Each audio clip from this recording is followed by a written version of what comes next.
waxaan jeclaystay maanta oo maalin khamiisa shirka golaha wasiirada dowlad goboleedka Jubbaland ka bacdi inaan ka idhaahdo hadal xaaladda guud ee waddanku uu marayo gaar ahaan Jubbaland guud ahaan Soomaaliya waxay soo martay marxalado kala duwan oo xilligii gobonimo doonka xilligii xorriyadda ay qaadatay halganka xilligii kacaanka waqtigii burburka iyo dagaalka sokeeye iyo xilligii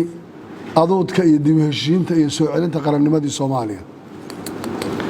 dagaalkii sokeeye ee Soomaaliya ka dhacay laga bilaabo aakhirkii 90 ilaa 91 wuxuu soo socday muddo dheer oo qaadatay waqti oo Soomaalidu dagaalkaas sokeeye uu gaadhay seedi iyo sodon iyo abti iyo adeer iyo eedde iyo habaryar midna inaan la badbaadin waxaa bilowday oo intaa istaagin dad Soomaaliyeed oo damiirku ku jiro oo raadinayay mar walba Soomaaliya xaaladda ku jirta in dib u heshiisiin laga galo la isu keeno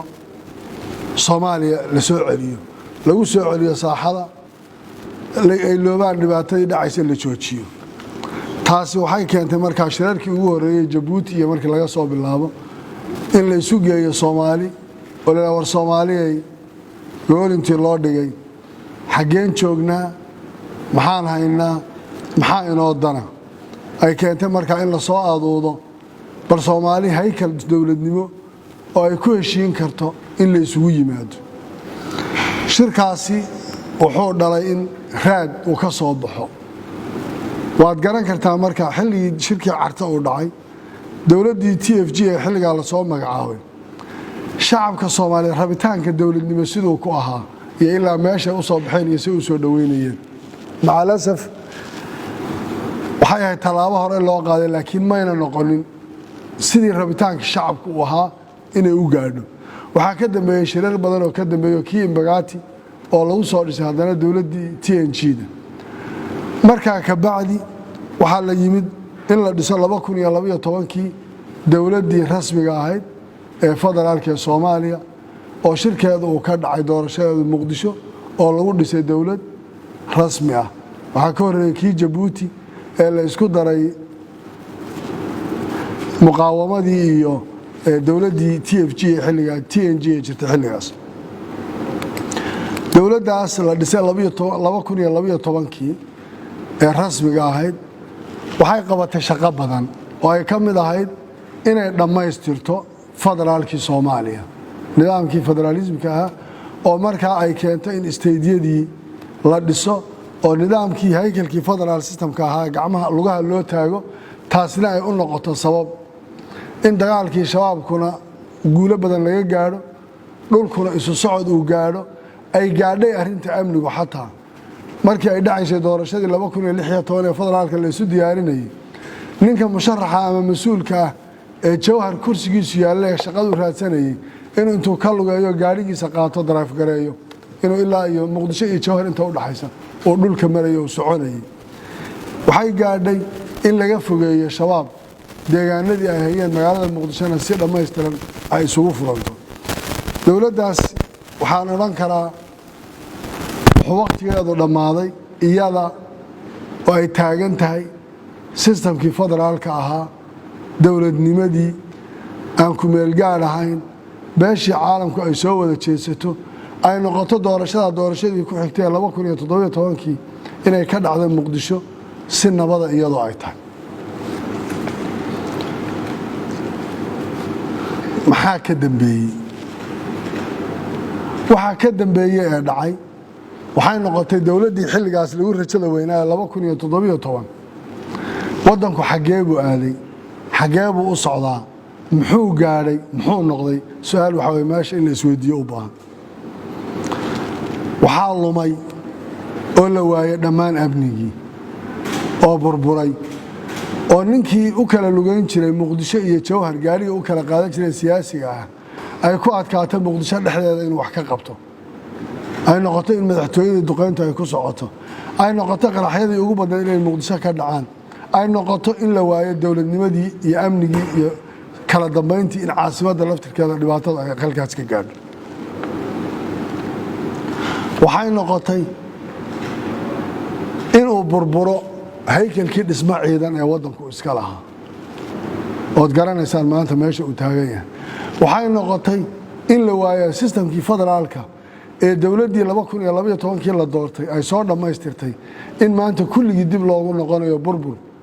iyo raad aan jirin ay dib ugu noqoto waddankii uu kulligii dib u noqonayo ay noqotay in raadkii dib loo qaado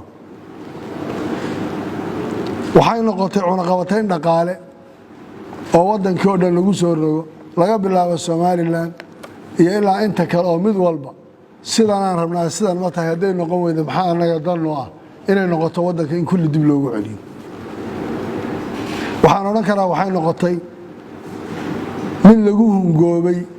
oo wuxuu dadku ay tiirsanayeen iyo amaashoodii lumisay oo ay noqotay wixii laga raadinayay waxaan ahayn inay meesha ka soo baxeen waxaa timid Jubbaland iyo dhismaheedii Jubbaland waa deegaan Soomaaliya ka tirsan oo ka kooban 3 gobol oo ah gobolada Jubbada Dhexe iyo Jubbada Hoose iyo gobolka Gado markaan ka soo qaadnay deegaanka maanta aan joogno wuxuu ahaa meelaha Soomaalida qof waliba uu ka fakarayay ee uu isweydiinayay dagaalka sokeeyana inuu ugu dambeyn doono dhibaatada Soomaaliya inay noqonayso meesha xalkeeda in la gaaro ay ugu adkaanayso sababtuna waxay ahayd wada noolaanshaha dadku mujtamacu ku wada nool yihiin iyo damaca dadka ku dhex jira ee qolo walba iyada uu damaceedu yahay lahaanshaha ay sheeganayso iyo sida ay iyadu u rabto inay wax ugu noqdaan taasoo shabaabkuna ay tahay meesha uu ugu badan yahay sababtoo isagoo mar walba qadarinaya wada noolaanshaha bulshadaasi inay tahay waxa keeni karaya in dadka la isku diro lagu dhex noolaado beelaha la kala dhex galo la iska hor keeno iyo geographically nooca ay deegaanku u dhisan yahay u ogolaanaya inay ama ku dhuuman karaan ama ku noolaan karaan ama ay siyaalo badan oo noloshooda kalifaysa ay ugu jiri karaan caqabada marka qof waliba uu sugayay waxay ahayd inay arintaas xalkeedu u adkaanayo oo noqonayo gobolka ugu dambeeya laakiin ilaahay baa iskala mahad subhanahu wa ta'ala dadka reer Jubbaland way tashadeen ciidamada loo tababaray way isku soo tashadeen dagaalay qaadeen inta badan deegaanada marka laga reebo Jubbada Dhexe gobolka Gado iyo Jubbada Hoose intiisa badanba waxay noqotay in lagu xoreeyo dagaal ay dadku isku tashadeen iyadoo ay jiraan dawladda iyo dad caawinaya haddana dagaalkaasi uu noqday inuu sidaa ku dhaco Kismaayo oo ahayd mixwarka dagaalka ama gundhiga oo ahayd meesha dagaalku had iyo jeer ka socda siraaca la isku haysanayay waxay noqotay dadkii reer Jubbaland markii ay yimaadeen ciidamadu ee la soo galay waxa ay ka shaqeeyeen ugu muhiimsanaa wuxuu noqday in dib u heshiisiin la sameeyo system dawladnimo oo loo dhow yahay oo maanta jareer iyo jilaac iyo baajuun iyo carab iyo qof kasta oo Soomaaliya oo xuquuqdiisa ku leeyahay qof waliba xuquuqdiisa iyo matalaadiisa uu ku yeelanayo oo qof walba maanta meel oo ku qancayo ku soo hagaagaya ay noqoto la isku dayo inaan isku dhabar jabino in la dhismo Jubbaland oo dadku ay leeyihiin kaasoo macnihiisu yahay inuu fudaydiyo ama uu sahlo wada noolaanshaha dadka iyo isku dhaxjirka iyo jacaylka iyo kalgacaylka dhexdooda ka jira taasi waxay guul u noqotay Soomaalida oo dhan oo u aragtay mar haddii deegaankanba lagu heshiiyey oo nabadani ay ka jirto oo isdhexgalkani uu ka jiro oo qof waliba maanta uu matalaadiisa helayo alla ilaahay Soomaaliya dawladnimadeedu way si aan baqaadi kartaa taasaa waxay keentay markaa dhismihii Jubbaland inaan dhisno oo marxaladii koowaad iyo marxaladii labaad oo hadda la gelayo ay noqoto xaaladda laga gaaray sida ay noqoto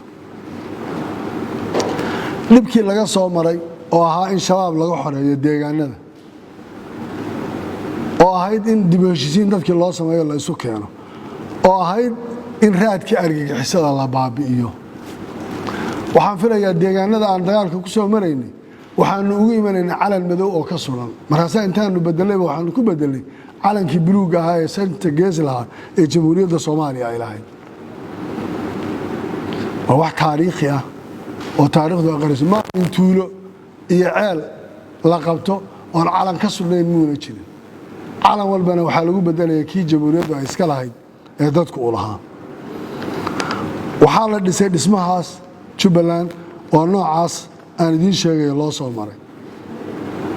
waxaa jiray shirka ugu horeeyay markii la qabanayay xilliga dawladdii jirtay ee rasmiga ahayd wax badan oo iska horimaad siyaasadeed baa jiray taasaa waxay keentay markaa inay jirtay inkastoo markii dambe dib looga noqday in abaabul badan oo qaab dhismeedka looga hadlayay uu jiro ay keentay in rag badani ay isku dayaan inay sheegtaan ilaa 5 madaxweyne oo nin walba ismagacaabay laakiin ay noqotay gogashii taallay in qof walba intii laga daba tago la keeno lagu soo daro systemka maantana qof walba la garanayo meesha uu joogiyo maqaamka uu ka leeyahay Jubbaland oo ay noqotay dib u heshiisiin dhaba oo qof walba loogu yeedhay oo qof walba markii dambe uu garaystay aleelaha waxa uu isagu leeyahay yaa midana iyadana sax u ah waxa ayaan daro noqotay markaa dawladdii federaalka ahayd ee 2017 inay guud ahaan baal martay waddanku waxa uu ku jiray iyo wixii la soo maray waxaa nasiib darro ahayd aragtida Kismaayo markaan soo galaynay waxaan wadanay meyd iyo dhaawac nin markaa Starbucks fadhiyo kafee cabayay oo aan garanaynin waxa lala soo maray iyo waxa jiray inuu maanta ilaa waddanka oo dhan raad baan dib ugu celinaya waa ayaan darro aad baa arrin u xuquuqta waxay soo celisay dawladnimadii burburkii dawladnimadii Soomaaliya la dagaalankii federal systemka ahayd iyo jahawareerin iyo al-shabaab oo dagaalkoodii la joojiyo si xoogaysta waxa laga dhaxlay bay noqotay dawladdii 2017 la soo dhisay waxay gaadhay in maanta madaxtooyadii Soomaaliya lala dhacayo hoobiyaha waxay gaadhay istaadiga Muqdisho in maanta hal la dhisay intii la yiraahdo ciidamadii laga saaray cidii dhisi lahayd la yiri lacagtaad ku qaadateen waa inta la joojiya oo shabaab maanta ay kontroolaan ay joojinayaan in lacagta loo shoomayo ay waxba ku soconayn intaas oo dhan markay noqotay waxay dawladdu dib ugu noqotay burbur iyo federal systemka iyo state-kaas muxuu jiraa iyo yaa nala socda iyo 2020 seen noqonaynaa iyo seen ku soo noqonaa inay noqoto raadka meesha ka bilaabeen wuxuu yahay dagaalka Jubbaland iyo dawladda federaalka ka dhaxeeya waxaan in badan ka hadlay dawladda federaalka ee Jubbaland inuu dagaal ka dhaxeeyo Jubbaland inay jirin colaad ay u qabto dawladda federaalka bal aan doonayno dawladnimada Soomaaliya iyo raadka ay leedahay in la dhiso oo wixii lagu heshiiyay uu socdo waxaan marar badan ku celeelinay waxa dadka kala hagaya ee la isugu iman kara inay tahay dawladda jirin qof ka xoog badan iyo ana ay midna inuuna jirin qofna awood iskale isagu inuuna jirin haddii sharciga lagu kala dambeyn waana qofna qof adoonna uma aha mana gumaysta kamana xoog badna dastuurka lagu dhaqmo ayay noqotay waxa ugu badan ee annaga iyo dawladda federaalka aan isweydiinayno waxa burburay waji walba wax loogu sameeyay khilaafkaasi waxaan ku doodnay war shay kasta oo isku qabanno dastuurka aan dib ugu noqono waxa waa inuu jiro marjac loo celinayo waxa laga hadlay doorashada 2020 iyo wajiga yeelanayso waxaan marar badan ku celinay 2012 dawladdii ahayd markii 2016 doorashadii la diyaarinayay waxa lagu gaaray heshiis siyaasadeed siyaasiyan aan ugu heshiino bulshadu iyo shaaricu ma xukumo shaaricu istiraatiijiye ma qeexo heshiis siyaasadeed bay u baahan tahay aan ka heshiino qodobada dastuuriga ee u baahan in laga heshiiyo oo ay ka mid tahay dhamaystirka dastuurka oo ay ka mid tahay doorashada 2020 oo ay ka mid tahay resource sharing iyo khayraadka sida loo qaybsanayo oo ay ka mid tahay qodob kasta oo u baahan in laga heshiiyo 2020 ninkii ilaahay calaf ugu daray baa ku soo noqonaya aan dariiqa dastuurka u maro waxaan ku wada hadalnay midaas ah taasaa keentay in isteediyadii kulli maanta loo burburiyo oo la yiraahdo mid walba haye maanta koonfur galbeed halkaasa galmudug wataas oo ku wadaan inay tobanbari shan iyo tobanbari galmudug isugu soo celinayaan dawlad ugu dhisayaan iyadoo tii u dhisnay ay burburinayaan Jubbaland baanu ka wada hadalay waxa la yiri war doorashaan qabanaynaa dastuurka hal la raaco xuquuqda sharcigu nasiinaya aan mar boroseeskii oo dhan baan qaadanay intii dad la soo xareeyo waxa lagu yiri qof walba ha tagisteena la yeelaya ama waan soo qabanaynaa ama lacag baan siinaynaa waa la tagayaa oo maxaa keenaya sanduuq baa jira sanduuq ha lagu kala baxo sanduuq dan nooma aha kitaab alla warkay moog baa nin laga sheegay waxaa la kitaabka Ilaahay kan qorayo kitaab alla warkay moog bulshooyin aayadii baa dhimatay waxay keentay inay qaadan waayaan inay ku qancaan waxa la qarsanaya wixii dadka ka dhaxeeyay marka lagu qanci waayo waxa la qarsanaya waa maxay waa su'aal meesha taalo waxaan idhaan dastuurka ku kala baxno dhismaha xuquuqda Jubbaland ay siinaysaa la mid process dheer baa la soo qaatay guddi baa la magacaabay in alaaliya intii ay qaadan kareysay baa la qaatay dad baa lala soo hadlay waa la celiyay waa la joojiyay waqti waa loogu daray kana la yeelay iyagu inta waxay u sheegeen ma aha tagina waa la soo qaban waa la soo xiraya waa la burburinaya waa la joojinaya sidana la yeelaya ma ayna suurta gelin wixii Ilaahay qadaray baana dhacay mana ahayn macna ayuu keenayeen oo ay wax ku diidi karaan khayaali iyo riyo la isu sheegay bay ahayd waxay luminayaan matalaadii dawladnimo iyo wixii Soomaaliya ay ka sugaysay sidaas ay ku dhacday in doorashadii Jubbaland ay ku dhacdo khilaafkay sii wadeen wali ay sidii u sii xoojinayaan doorashada kadib xilliga doorashada waxay dawladdu aad isugu dayday inay faragelin badan samayso waxay isku dayday inay ciidamada talaabooyin ka qaado waxay isku dayday askari kasta oo shabaab la dagaalamay furin ku jira inay ka soo bixiso oo ay tiraahdo kaale qoriga inta soo qaado dagaalan oo dhibaato mushkilad geyso waxay isku dayeen 300 oo musharaxnimo walba in la yiraahdo waxa tahay sidan iyo sidan iyo sidan waxa soo dhan kulligeed waa wax dawladnimada Soomaaliya lagu luminayo oo meesha lagaga saarayo lagu waxaynayo waxay keeneen inay wasiiradii wasiir baa hadda la xidhay maxaa lagu xidhay waa su'aal wasiirkii amniga oo hawl shaqo u jiray baa intii loo yeeray oo leeyahay kulan baan rabnaa inaan kula qaadano oo meel kale looga yeeray baa markuu soo degay baa la xidhay maxaa lagu xidhayaa waxaa jirtay maxkamad warqad ay mar hore qortay oo la yiri dad baa loo haystaa shabaab iyo waxay ahaayeen isku jiro la yiri dad baa la dilay waa laga soo tagay afartii bishii abriil baa maxkamaddu waxay qortay ninka in lagu waayay dambiyada wasiirka loo haystay waa lagu waayay lagu waayo wasiirkiisa oo shaqadiisu u tocdo magaaladii maray waa la qabtay waa la xidhay waa la hadlay isaga wuxuu ku yiri waran in xidhan baan wax laga hadlaysaan waa ma waxa loo yeeray dad qaraabadiisa intii la hadlay waa kaalay maadaan ka wada xaajoonay maxaan ka xaajoonaa waxa la yiri kow waa inaad ogolaataan si aan u sii deeno wasiirka Jubbaland inaad tirahdaan dhismaheeda ma aqoonsanin way burburtay laba in doorasho lagu qabto goboladaas gedo saddex ciidamada la hayo in la soo wareejiyo markaas waxaan samaynaynaa heshiiskan nala gashaan baan isaga soo deynaynaa waxaa la yidhi heshiiskan uu idinama gali karo dawladda Jubbaland la yiraahdo way jirtay qabiil la meesha kuma shirinaysaan Soomaaliya maamulka soo dhisatay waxaan aqbali karnaa ma isagii soo daaya Jubbaland kala hadlo waxaad kala hadlaysaa wasiir xasaanad leh oo la dambi waa lagu waayay oo iyagu cadeemaha waa la cafiyay waa lagu waayay ay warqada qoreen ba inta la maraya intii loo yeeray niman aqoonyahan oo jufadiisa oo loo yeeray ba inta lagu la hadlay waa ceeb waxaan saliya raadayn waa wax meel loo qaado aan lahayn waxa laga fikirayo waxa laga hadlayo ma dawladnimadii Soomaaliya waxay gaadhay in noocaas loo dhaqmo ma waxaan oran karnaa magafa ka dilay magafa waxaan ku maqli jiray saxaraha Liibiya niman intay dadka qaadaan isxambaana oo magafa dawladnimadii Soomaaliya ma magafa isugu noqotay wax sax ma waxa ku xigay odayaal dhaqan baa is abaabulay oo jufo ahayn oo qabiil ahayn oo Soomaaliya oo gobolka Gada ka tagay waxay dhahan madaxweynuhu haddii wax dhaqan Soomaaliyeed uu jiro dad wax ka dhaxeeyaan odayaal baan nagu ixtiraam haddii dawladnimo tahayna nagu ixtiraam arrintan hanagala hadlo wasiirka hadalku wasiir madaxweynuhu ku yiri waxay ahayd ma aqbalayno Jubbaland dhismaheedii ninkaas wuu xidhan yahay Amnesty International baa haysata Amnesty International wadan dagaal sokeeya ka dhacay burburka noocaas ku jiro Amnesty wax ka qabanaysa wax ka og maxay tahay Amnesty wax ka qabata Cabdiraxmaan Cabshakuur shalay wiilashii la socday la leeynayay Amnesty wax ka qabata dadkii beedhaba lagu laayay ee lagu dalacsiiyay ninkii ilaha xoog baan leenahay waan leenaynaa hadda taliye ciidan looga dhigay what is the Amnesty haday maanta wax mudanaysa ma hoggaanka dawladda federaalka yaa u baahan Amnesty sharcigeeda haduu qabanayo inuu soo keeno Amnesty uu ka adiga sharcigeeda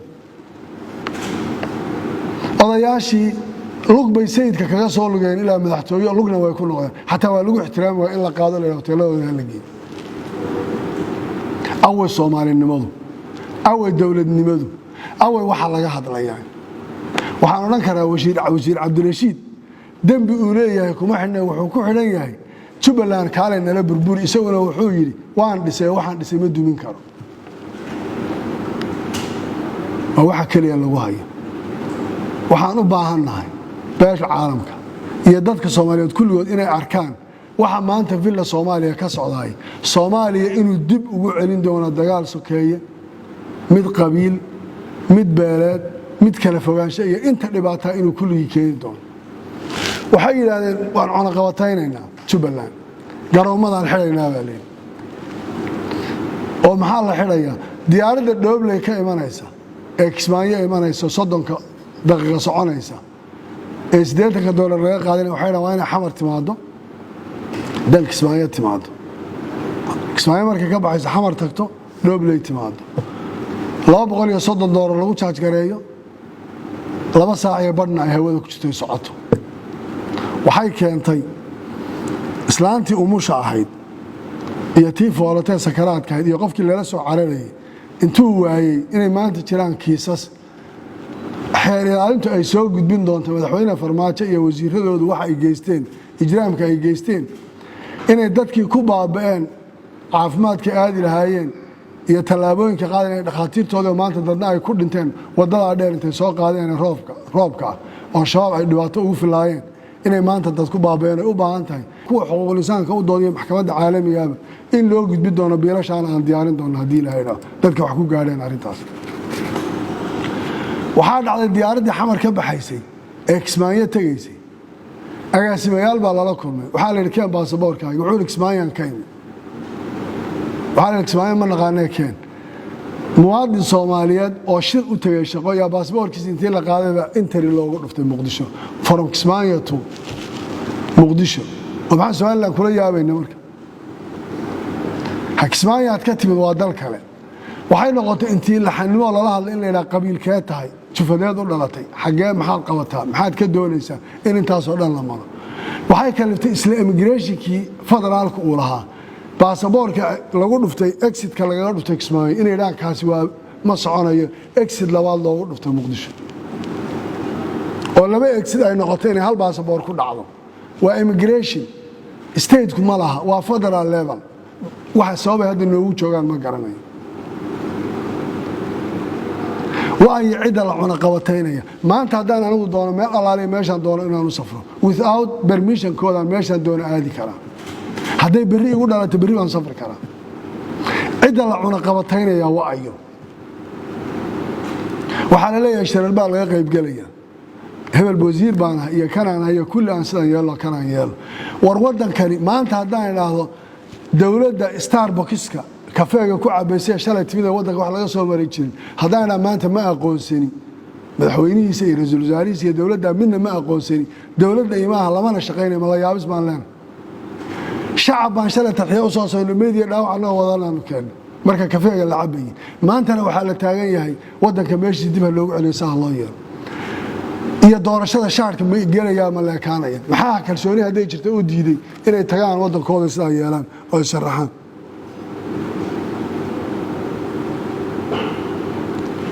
waxay aad isugu dayeen doorashada Jubbaland inay sameeyaan mid ka xuntii ka jirtay koonfur galbeed laakiin waxa taala meesha